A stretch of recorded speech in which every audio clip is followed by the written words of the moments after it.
This is the Louie T Network. Hey, either you're outside or you're in the lab room.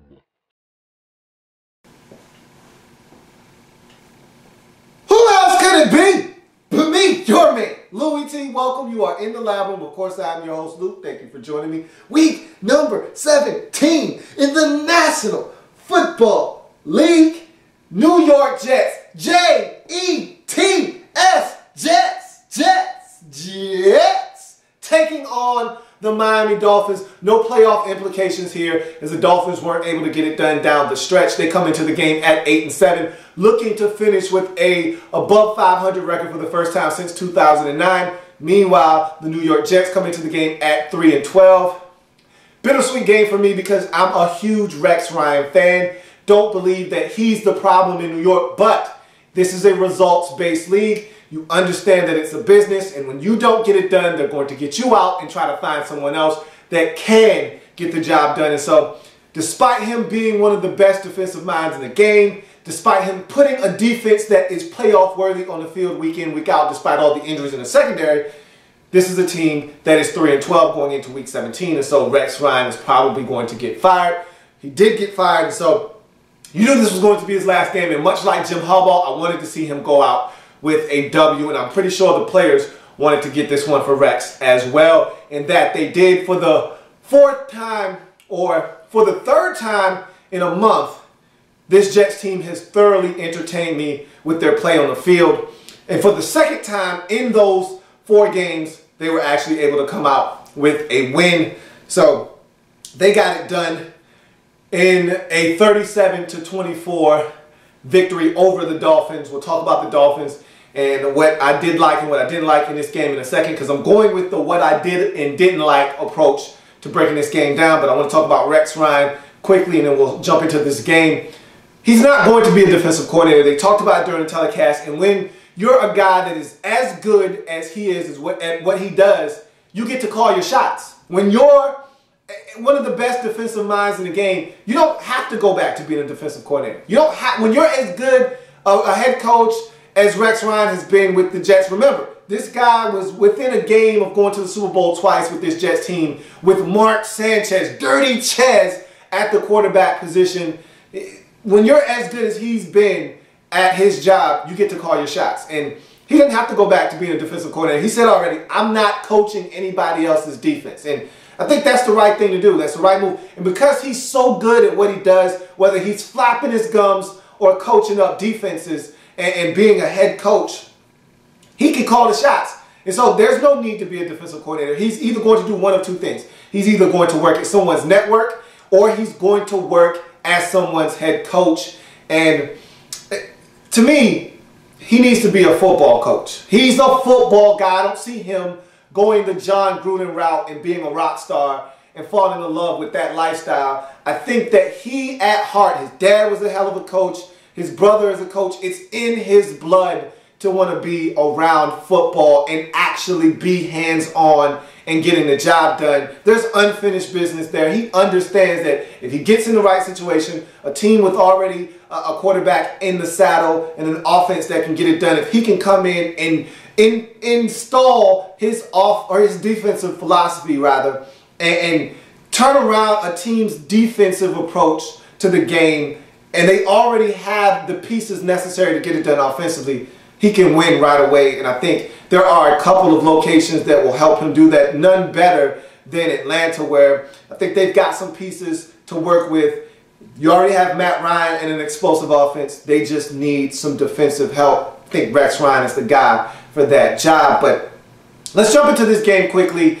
Dolphins, I wanted to see them win this game and get to 9 wins and finish this season out strong. They struggled with the Jets in week 17. We saw this last year. Had a chance to still make the postseason, lose to the Jets in week 17. They do it again here.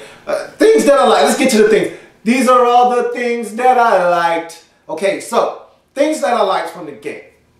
I like the fact that Lamar Miller was able to get loose. I've talked about this all season long. I wanted to see Lamar Miller use that speed. He's a fast guy. I want to see the speed in motion and in action 97-yard touchdown to really give him a huge jolt in his yards per carry. And this is a guy that can average a huge chunk of yardage because he's so athletic and he can run. And I've talked about the fact that I don't think a lot of people realize how good he's been for the Dolphins this year. That 97-yard run put him over 1,000 yards on the season. I thought he had his best year of his career this season as a Dolphin. Lamar Miller liked the fact that he got explosive in this game. Also, I just like the explosive nature of the game, period. He had a 97-yard run. Geno Smith was outstanding in this game. I'll talk about him in a second. He had a 74-yard pass to Eric Decker for a touchdown. Decker had another 50-yard catch. There were explosive plays all over the place in this game. And it was, like I said, a very entertaining football game to watch. Speaking of Geno Smith and Eric Decker, Geno Smith, by far his best game as a professional. Aside from the one Geno, oh, Geno, oh, no, where he's holding the football like a pancake and he flails in the ball. What are you doing, Geno? No, Geno, no, you can't do that. Aside from that bad fumble, Geno was outstanding in this game. And 20 of 25, 358 yards, no interceptions, 3 touchdowns. He was magnificent. Where has this Geno Smith been the entire Rex Ryan administration? That's what Rex has to be asking himself. If you would play like this more often, hell, if you would give me half of that, I'd still have a job in New York right now. And so it's crazy. Chris Owusu, huge punt return or a kickoff return. He had a nice run for a touchdown, a huge catch on a deep ball from Geno Smith in double coverage. He was just signed up from the practice squad. And so guys were just making plays. This was a very fun game to watch. Something else that I liked was the fact that the Jets got this for Rex. And I wanted to see them win this game for Rex Ryan and send him out on a positive note. This is a really good coach and he'll land on his feet somewhere. Things that I didn't like. Okay, this that I don't like right here, Mike Wallace. Okay, I don't know whose fault it is. I don't know who's telling the truth. Dolphins say that Mike Wallace quit in the second half and asked to not play. Mike Wallace says they benched me. It doesn't matter. I don't care. This is a Mike Wallace problem. I don't know who's at fault, but I do know Mike Wallace has been complaining the entire season about his touches and wanting to be more involved in the offense. Since he's gotten here, he's been very vocal. He's always had something negative to say, even in wins. When they've been ugly, he's complained. When he's not getting the football, he complains. Yes, there has been times where he and Ryan Tannehill haven't been on the same page. Yes, Ryan Tannehill still hasn't been able to hit that deep ball to Mike Wallace consistently, but you never, ever, under no circumstances, quit on your football team. And that's what he did in the second half. Whether he was benched, they benched him for a reason if they did bench him. And if he asked to not play, then that is just a selfish act. And right now, Mike Wallace is growing very thin on me. And he's starting to wear on this Dolphins franchise. Something else that I didn't like. The inability for the Dolphins to win this game. Okay, look. There's nothing on the line here.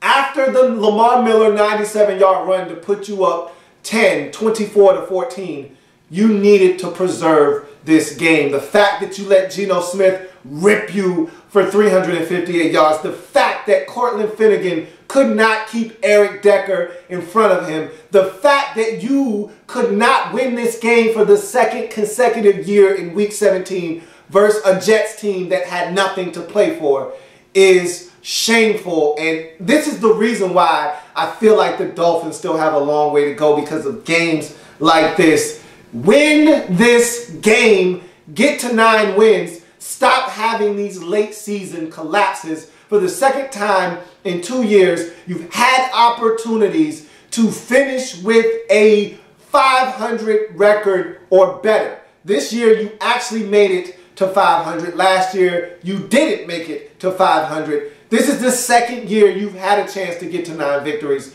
and you haven't. And so this is a game that I thought you had a chance to win. You were up by 10 in the third quarter, and you did not score another point in the ball game. And you got to fix the offensive line. That's something else that I didn't like. Ryan Tannehill under siege once again, and he took a number of sacks once again.